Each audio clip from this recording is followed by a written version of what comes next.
सामने चल रहा है।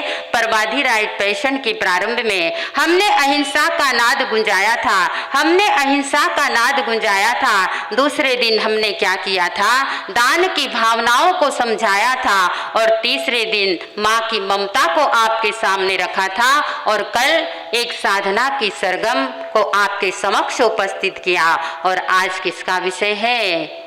हाँ, शास्त्र के माध्यम से आपने सुना कि भगवान अरिष्टनेमी गिरनाथ पर्वत पर विराजमान है। प्रभु परमात्मा तारण तीरण की जहाज, अनंत उपलब्धियों के धारक तीर्थंकर प्रभु परमात्मा। कौन से तीर्थंकर? अरिष्टनेमी भगवान गिरनार पर्वत पर विराजमान है। और सारे शहर की जनता परमात्मा के दर्शन करने के लिए जाती है। कृष्ण महाराज के खानों में खबर मिलती है, कृष्ण महाराज को भी पता चलता है, कृष्ण महाराज को खबर मिलती है कि आज तारण तीरण की जहाज परमात्मा अरिष्टनेमी प्रभु मेरे शहर में पधारे हैं। तो मैं भी क्या कर लूं, उन परमात्मा को दर्शन कर लूं, उनको वंदन कर लूं, उनको नमन कर लूं और अपने कर्मों को क्या कर लो, क्षय कर लो। अपनी पत्नी, अपने परिवार और अपनी सारी सेनाओं के साथ कहा जाते हैं अरिहंत अरिष्टनेमी परमात्मा के शमो शरण में चले जाते हैं। वो भी प्रवचन सुनते हैं। और कौन सुनती है प्रवचन?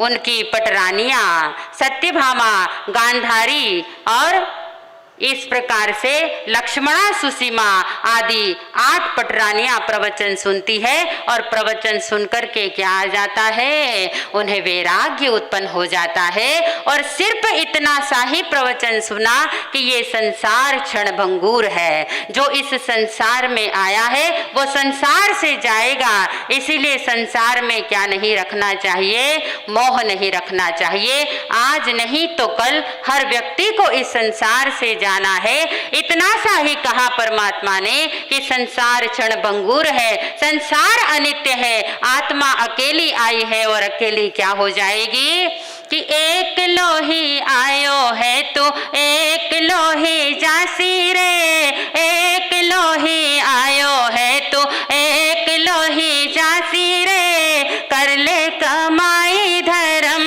ध्यान रे, कर ले कमाई धर्म ध्यान रे। कहा है कि आत्मा संसार में अकेली आती है और इस संसार से आत्मा क्या हो जाएगी, अकेली चली जाएगी। ऐसे संसार की असारता का परमात्मा से विवेचन सुना तो उन्होंने के मन में वैराग्य उत्पन्न हो गया। किनके मन में? भगवान कृष्ण की 8 पटरानियों के मन में वैराग्य उत्पन्न हो गया। और जब घर पर आए और परमात्मा की वाणी को सुनकर के भगवान कृष्ण से कहने लगे कि आज हमें परमात्मा की वाणी को सुनकर के इस संसार की असारता को हमने जाना है, हमने अपने आप को पहचाना है। अब हमें इस संसार में नहीं रहना है, हमें क्या लेना है? संसार खारो लागे, वैराग्य प्यारो लागे, संसार खारो लागे, वैराग्य प्यारो लागे, मारा भव भव फिरता वैरागी ने, वैराग्य प्यारो लागे, वैराग्य प्यारो लागे। और आपको वैराग्य खारो लागे, संसार प्यारो लागे, वैराग्य खारो लागे, संसार प्यारो लागे, इन मोह माया रोयो संसार प्यारो लागे। है ना? कितनी स्माइल आ गई आपके चेहरे पर।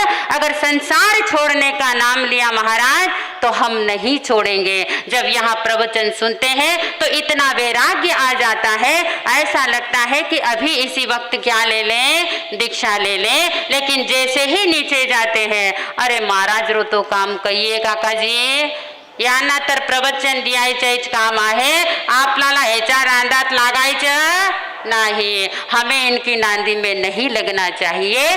तो उन्होंने क्या सुना, उन्हें परमात्मा की वाणी को सुनकर, अरिष्ट नेमी की वाणी को सुनकर भगवान कृष्ण की 10 पटरानियों को क्या आ जाता है, वैराग्य आ जाता है। अपने पति से कह रही है, कैसे भी करके हमें आज्ञा दीजिए। इस संसार की असारता को जाना पहचाना और हमने अपने आप को जाना है कि नश्वर में ईश्वर की प्राप्ति कैसे की जाती है।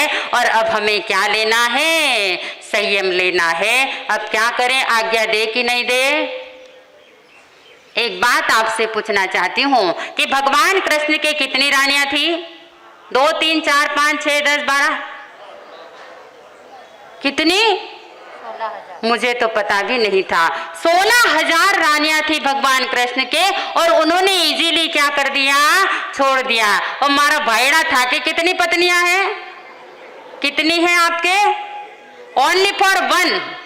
और वो भी छोड़ने में बहुत मुश्किल आती है। बोले महाराज साहब ये आपकी श्राविका है। बोले महाराज साहब ये आप श्रावक जी। मैं के भाई श्रावक जी था ना, हमारा को नहीं बे।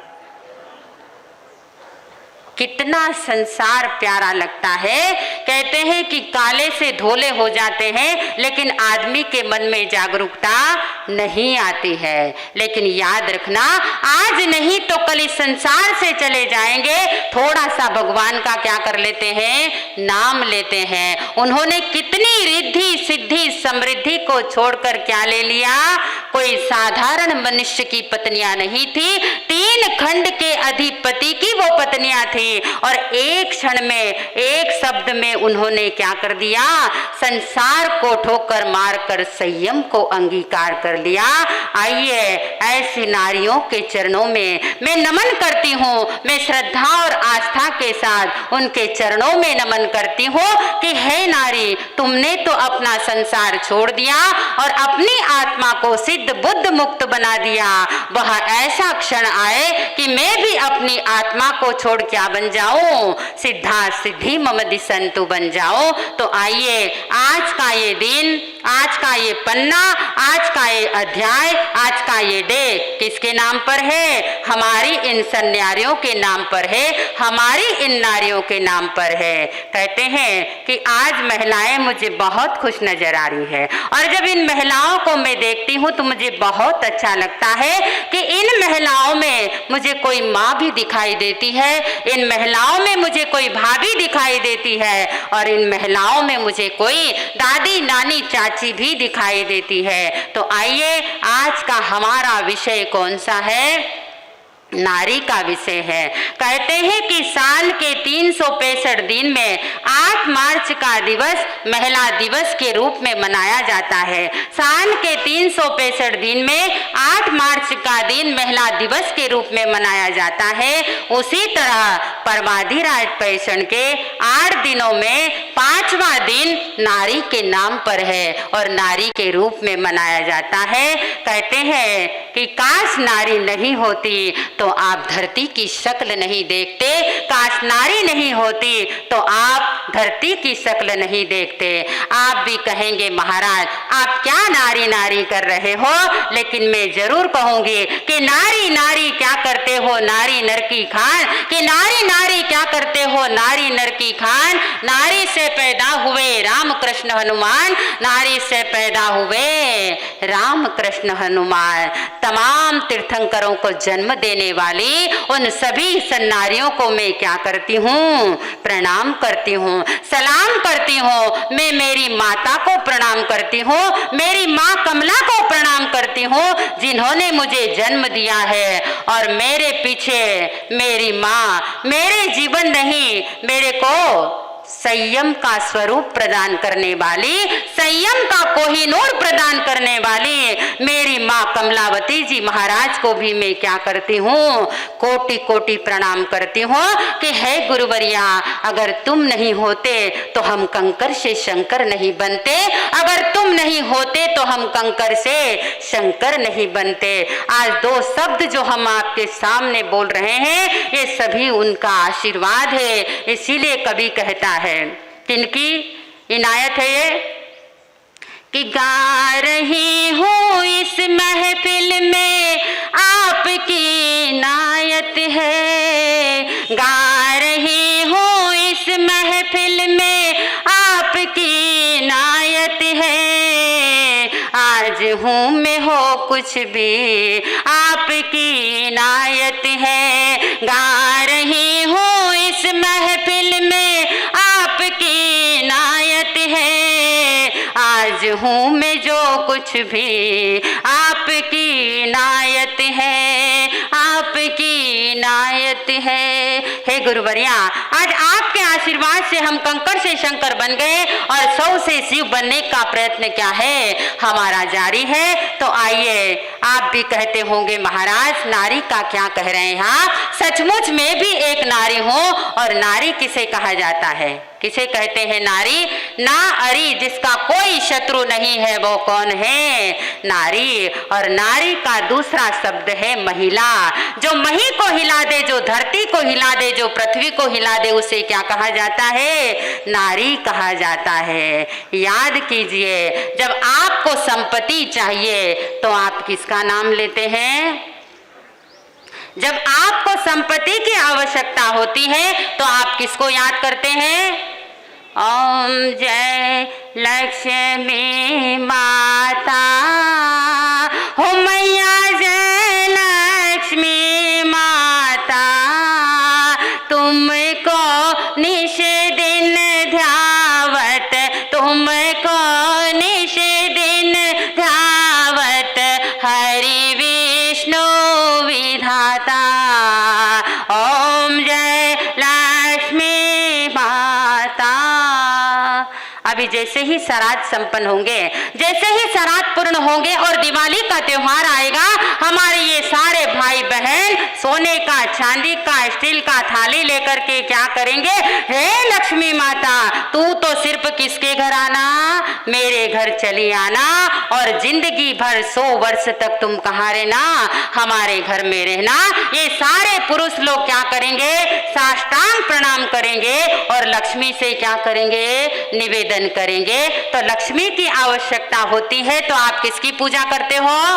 फटाफट बोलते जाइए, क्योंकि घड़ी का कांटा क्या है? नहीं ठहरता है। समय किसी के लिए रुकता नहीं है। हमें क्या होते हैं? ठहर जाते हैं। कहते हैं कि हर वक्त बदलता रहता है, हर समय बदलता रहता है, इसीलिए हर क्षण को, हर पल को हमें क्या करना चाहिए? सार्थक करना चाहिए। और जब आपको शक्ति की आवश्यकता होती है तो आप किसे याद करते हो? भवानी माता को। अम्बे भवानी माता, हम सब उतारे तेरी आरती, हो मैया हम सब उतारे तेरी आरती। जब शक्ति की आवश्यकता होती है, जब ताकत की आवश्यकता होती है, जब बल की आवश्यकता होती है तो आप किसकी पूजा करते हो? भवानी माता की पूजा करते हो। और जब आपको विद्या की आवश्यकता होती है और आपको जब ज्ञान की आवश्यकता होती है तो किसका नाम लेते हो? किसकी साधना करते हैं? जय शारदे माता, हो अम्बे जय शारदे माता, विद्या शुभ वरदात्री, विद्या शुभ वरदात्री, तू है जगत्राता, ओम जय शारदे माता।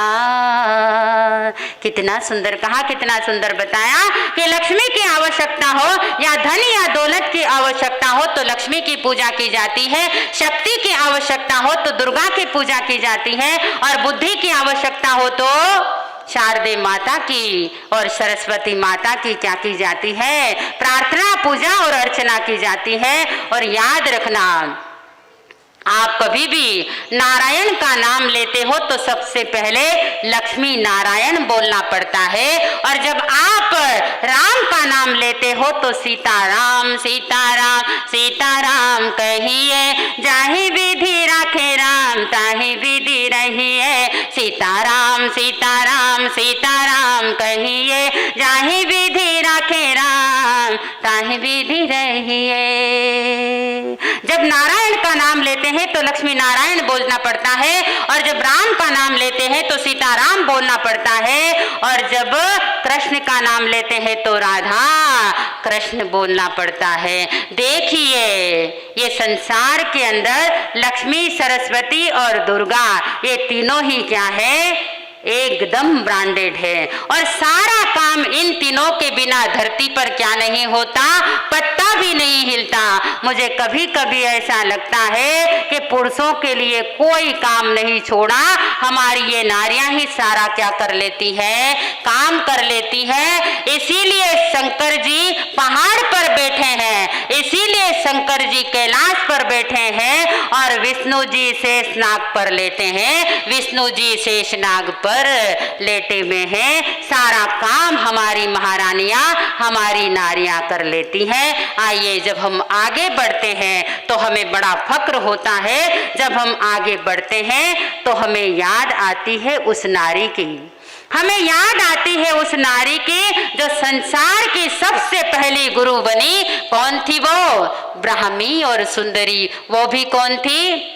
नारी थी। हमें याद आती है उस ब्राह्मी और सुंदरी की जिसने अपने भाइयों को क्या दिया था, केवल ज्ञान और केवल दर्शन दे दिया था कि भैया गज से नीचे उतरो, बज पर केवल नहीं होता है। तो वो भी कौन थी? ब्राह्मी और सुंदरी थी। जब आगे हम बढ़ते हैं तो हमें याद आती है उस नारी की जो संसार की सबसे पहली IPS अधिकारी थी। क्या नाम था उसका? किरण बेदी। वो भी कौन थी? नारी थी। जब हम सौंदर्य की बात करते हैं, जब हमें सौंदर्य की याद आती है तो हमें याद आती है ऐश्वर्या राय की और प्रियंका चोपड़ा और युक्ता मुखी की याद आती है, जिन्होंने सौंदर्य के जगत में अपने रूप के परचम फहराए। और जब याद आती है हमें किसकी? जब बहुत सुंदर सुरीली आवाज सुनते हैं, जिसने अपनी आवाज के द्वारा, जिसने अपने सुरों के द्वारा सारे संसार को कायल बना दिया था, ऐसी सुरों की मलिका लता मंगेशकर की याद आ जाती है। वो भी कौन थी? नारी थी। जब बात आगे बढ़ती है तो हमें किसकी याद आती है? पन्ना धाई की याद आती है, जिसने अपने देश की आन मान और शान बचाने के लिए अपने बच्चे की क्या दे दी थी? बलिवेदी दे दी थी, और देश की रक्षा करने के लिए अपने बच्चे का बलिदान कर दिया था। ऐसी पन्ना धाई को भी मैं क्या करती हूँ? सत्य सत्य प्रणाम करती हूँ। और जब हम आगे बढ़ते हैं तो हमें याद आती है कौन? इस देश की बागडोर को 16 वर्ष तक जिन्होंने संभाला, इस देश की बागडोर को जिन्होंने 16 वर्ष तक संभाला और अपनी खून की बूंद का एक एक कतरा देश के नाम कर दिया, वो कौन थी? इंदिरा गांधी थी। और अपने देश की रक्षा करने के लिए जिन्होंने अपने प्राणों की बलिवेदी दे दी, ऐसी महारानी लक्ष्मीबाई भी कौन थी? वो भी एक नारी थी। और जब हम आगे बढ़ते हैं तो हमें याद आता है हमारे इतिहास के स्वर्णिम पृष्ठों पर एक नारी और भी है। ऐसी तो हजारों हजार नारियां हैं। भगवान महावीर ने अपने धर्म संघ के अंदर पुरुष के समान ही किसको दर्जा दिया था? नारी को दिया था। और नारी को दर्जा दिया था इसीलिए 36,000 साधुओं का नेतृत्व करने वाली चंदन बाला भी कौन थी? नारी थी। ऐसी नारी के चरणों में आज हम श्रद्धा के फूलों को क्या करते हैं? समर्पित करते हैं। और जब हम आगे बढ़ते हैं कि एक नारी वो भी थी जिसने अपने बच्चों को सिद्धों सी बुद्धों सी निरंजनों सी संसार माया परिवर्जितों सी, हे बच्चे, हे मुन्ने, इस संसार में आकर के तो संसार का कल्याण करना और अज्ञान के अंधकार को हटाकर अनेक जीवों को अभय दान देना। ऐसी लोरी सुनाने वाली कौन थी? माता मदालसा थी, जिसने अपने बच्चों को ऐसी लोरियां सुनाई। और एक नारी वो भी थी जिसने अपने पुत्र को संयम के पथ से भटकते हुए पुत्र को क्या दिखाया था? राजमार्ग दिखाया था। और दूसरी ओर जब हम बढ़ते हैं तो हमें याद आती है वह मेवाड़ की माटी, जिसमें पद्मिनी रानी ने अपनी सील की सुरक्षा के लिए 13,000 रानियों के साथ में क्या कर लिया था? जौहर कर लिया था। उन सन्यारियों की भी हमें क्या आती है? याद आती है। हमें चिंतन करना है, हमें विचार करना है कि ये तो थी प्राचीन नारियां। अब थोड़ा सा विचार हम अर्वाचीन नारियों के बारे में करेंगे कि आज की हमारी नारियां कहाँ जा रही है। ये कौन थी? जितनी भी बातें मैंने आपको बताई, जिन जिन का मैंने नाम लिया है, वे सब प्राचीन नारियां थी। अब हम अर्वाचीन नारियों के बारे में क्या करेंगे? विचार करेंगे कि आज की हमारी नारी क्या कर रही है और आज की नारी का क्या कर्तव्य है। कहते हैं कि आजकल की नारियां मुक्त की बीमारियां, आजकल की नारियां मुक्त की बीमारियां, काम कुछ करती नहीं और लड़ने की तैयारियां, काम कुछ करती नहीं और लड़ने की तैयारियां। मैं आपकी बात नहीं कर रही हूं, आप बहुत अच्छे हैं। शायद आप जैसी नारियां तो दिया लेकर ढूंढे तो भी क्या नहीं होगी, इस संसार में नहीं मिल पाएगी। तो मैं आज की नारियों के नाम पर मेरा संदेश है कि कहां वो नारियां और कहां हमारी नारियां। कहते हैं कि पाश्चात्य संस्कृति ने इन नारियों को क्या बना दिया है? पागल बना दिया है। इन्होंने स्वदेश की तो होली जला दी है और पाश्चात्य संस्कृति के रंग में इतना रंग गई है, इतना रंग गई है कि इन्हें कुछ भी पता नहीं है कि ये अंकल है या आंटी है। ऐसे लिबास आजकल की नारियां पहनती है, हमें पता भी नहीं चलता है कि ये अंकल है या आंटी है। बहुत सी बार हमें पूछना पड़ता है कि भाई आप कौन हो? महाराज साहब चिंता न करो, ये लड़की है, लड़का नहीं है। आज तक के इतिहास में हमारी नारियों ने साइकिल से लेकर हवाई जहाज तक का सफर तय किया है और जमीन से लेकर आसमान तक का सफर इन नारियों ने तय किया है। लेकिन पता नहीं इन आजकल की नारियों को क्या हो गया है।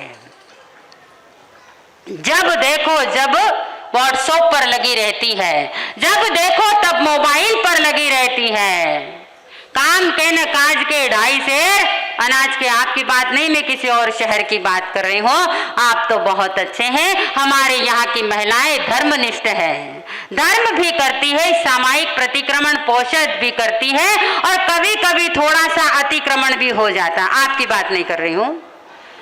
अभी जैसे ही शाम का समय आएगा, प्रवचन पूरा होगा, आप सब मिलकर के क्या करेंगे? प्रतिक्रमण करेंगे। लेकिन प्रतिक्रमण से पहले थोड़ा सा आक्रमण तो हो ही जाता है, प्रतिक्रमण से पहले थोड़ा अतिक्रमण तो हो ही जाता है। आजकल की इन नारियों से कहना चाहूंगी कि आपने परिधान बदल दिया, आपने अपने विचार बदल दिए, आपने अपना रहन सहन सब कुछ बदल दिया, लेकिन अगर ये बदल दिया तो क्या हो जाएगा? हमारा समाज कहाँ जा रहा है? हमें इस बात का चिंतन करना है। आज का मेरा संदेश हमारी इन नारियों के नाम पर है। आप क्या थे और क्या बन गए? जब हमें याद आती है माता मरुदेवी की, तो मरुदेवी माता ने क्या किया था? मुक्ति का दरवाजा खोला था। और क्या किया मरुदेवी माता ने? सबसे पहले मुक्ति जाने वाली कौन थी? माता मरुदेवी थी और उसने मुक्ति का दरवाजा खोला था। और आप लोगों ने क्या कर दिया? मुक्ति का दरवाजा खोला मोरा देवी माता रे, मुक्ति का दरवाजा खोला मोरा देवी माता रे। काल अनंता रया उघाड़ा, जंबू जड़ गया ताला रे, के मासो मोंडे बोल बोल बोल आदेश्वर वाला, कहीं थारी मर्जी रे, के मासो मोंडे बोल। कितना सुंदर कहा हमारी माता मरु देवी ने, हमारी इन नारियों ने क्या खोला, मुक्ति का दरवाजा खोला और जम्बू जी आए और क्या बंद हो गया, दरवाजा बंद हो गया। जम्बू जी कौन थे, पुरुष थे। महिलाओं ने इतनी क्रांति की कि मुक्ति का दरवाजा खोलने का श्रेय किनको जाता है, हमारी इन सन्नारियों को जाता है। मैं मां मरु देवी को नमन करती हूँ, उनका अभिनंदन करती हूँ कि हे माता, आपने ऐसा मुक्ति का दरवाजा खोला कि संसार की करोड़ों आत्माएं कहाँ चली गई, मुक्ति में चली गई। और मैं इन पुरुषों को भी नमन करती हूँ कि इन्होंने तो मुक्ति का ही दरवाजा क्या कर दिया। आपने नहीं, आपकी बात नहीं करी, आप बहुत अच्छे हैं, लेकिन पुरुषों ने इतनी क्रांति की कि मुक्ति का दरवाजा बंद हो गया। और अभी कहा जाता है कि पंचम आरे में मुक्ति का दरवाजा क्या है, बंद है। उसके लिए बहुत सारा परिश्रम और बहुत सारी मेहनत हमें करनी पड़ती है। तो देखिए आजकल की हमारी लड़कियां, आज कमर की हमारी युवतियां कैसे घूमती है कि पहने कुर्ते पे पतलून, आधो फागुन आधो जोन, हो पहने कुर्ते पे पतलून, आधो फागुन आधो जोन। गजब के भैया बदल रहे हैं देखो हिंदुस्तानी, गजब के भैया बदल रहे हैं देखो हिंदुस्तानी। अरे राणा की भूमि में पैदा होते राजा जानी हो शायद मिचर हो गया खून, आधो फागुन आधो जून, हो शायद मिचर हो गया खून, आधो फागुन आधो जून। हो पहने कुर्ते पे पतलून, आधो फागुन आधो जून, हो पहने कुर्ते पे पतलून, आधो फागुन आधो जून। पता भी नहीं चलता कैसे कपड़े पहनते हैं। एक लड़की मेरे पास आई दर्शन करने के लिए, उसकी पैंट 3 जगह से फटी हुई थी। मैंने उससे पूछा कि क्या तुम्हारे पीछे कुत्ते पड़ गए, मैंने उससे पूछा कि क्या तुम्हारे पीछे डोगी पड़ गया क्या।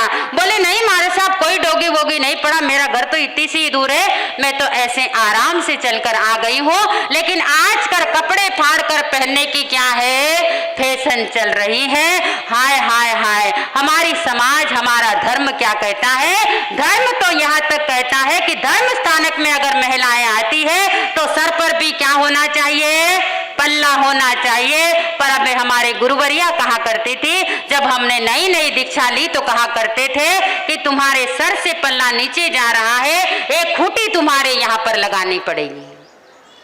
याद रखना हमारी संस्कृति क्या है, कहाँ पल्ला जाता है पता ही नहीं चलता है कि जिसको ढकना चाहिए उसे हम खुला रखते हैं और जिसे खुला रखना चाहिए उसे हम क्या करते हैं, ढकते हैं। हम नारी हैं, नारी को हमेशा लिबास में रहना चाहिए, नारी को हमेशा साड़ी में रहना चाहिए। साड़ी में ही नारी हमेशा क्या लगती है, अच्छी लगती है, मगर कहना अच्छा लगता है, करना अच्छा नहीं लगता है। 4 पुरुष अगर बैठते हैं और महिलाएं अगर बैठी हो तो कितनी बार हमें शर्म आ जाती है, लेकिन हमें कुछ फर्क नहीं पड़ता है। याद रखना परमात्मा ने आपको इतना सुंदर शरीर दिया है, इतना सुंदर लिबास, इतने सुंदर कपड़े दिए हैं। अच्छे कपड़े पहनेंगे तो आपके शरीर की शोभा होगी, और अगर अच्छे कपड़े नहीं रहे तो आपके शरीर की शोभा नहीं बढ़ेगी। कहते हैं कि सादा जीवन और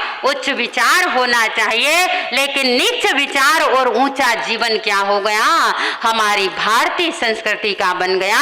मैं इन सभी महिलाओं से कहना चाहूंगी कि हम भारत में रहते हैं और हम जैन हैं, हमारी संस्कृति, हमारी मर्यादा, इन सभी का हमें क्या करना चाहिए, पालन करना चाहिए। आपका रहन सहन, खान पान इतना बिगड़ गया है कि कुछ भी नहीं कहा जा सकता है। कि कभी कभी तो लोग ऐसे कपड़े पहन कर आ जाते हैं कि हमारी भी आंखें शर्म से क्या हो जाती है, नीचे हो जाती है। कभी कभी पुरुष नाइट सूट में आ जाते हैं, हाफ पैंट में आ जाते हैं। यहाँ पर साध्वियां रहती हैं, और महिलाओं से भी मैं निवेदन करती हूँ कि कम से कम अपनी धर्म और अपनी परंपराओं का क्या रखना चाहिए, हमें अवश्य ध्यान रखना चाहिए, क्योंकि साड़ी में ही नारी अच्छी लगती है।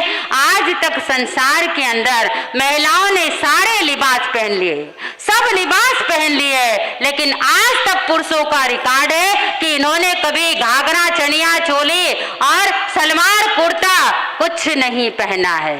उन्होंने चोटियां बढ़ाई और तुमने चोटियां काट दी। मैं बोलूं कि अगर और भी आपको मेहनत लगती है तो मेरे जैसे पूरे गंजे हो जाओ, कोई कंगा नहीं, कोई तेल नहीं, माथा फोड़ी मिट जाएगी। तो याद रखना, हम फैशन में कितने डूब गए हैं। हम जैन हैं, हमें जैन का गौरव बढ़ाना है, हमें शासन की गरिमा को बढ़ाना है।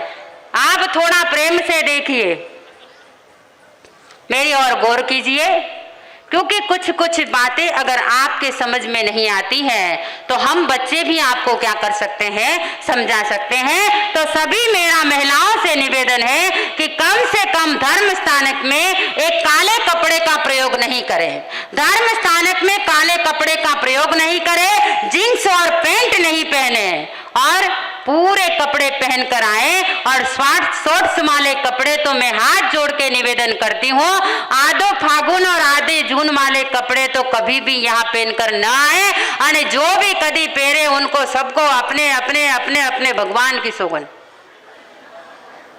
यहाँ आने के लिए बाहर चाहे आप कुछ भी करो, हमें कोई लेना देना नहीं, लेकिन हमारा धर्म, हमारी संस्कृति और हमारे समाज की मर्यादा को बरकरार रखना आपके हाथों में है। अगर आप सही ढंग से रहेंगे तो आने वाली पीढ़ी भी सही ढंग से रहेगी, नहीं तो बच्चे आपको जिंदगी में कभी भी माफ नहीं करेंगे। तो आइए, मेरे द्वारा, मेरे शब्दों के द्वारा अगर आपके हृदय को थोड़ी सी भी ठेस लगी हो तो मैं हाथ जोड़कर आपसे क्षमा मांगती हूँ। बड़ी स्नेह से, बड़े प्यार से परमाधिराज पेशन के बारे में आपने चंद पंक्तियां मेरी सुनी और सुनकर के आप अपने हृदय में अवश्य उतारे तो परमाधिराज पेशन मनाना सार्थक हो जाएगा।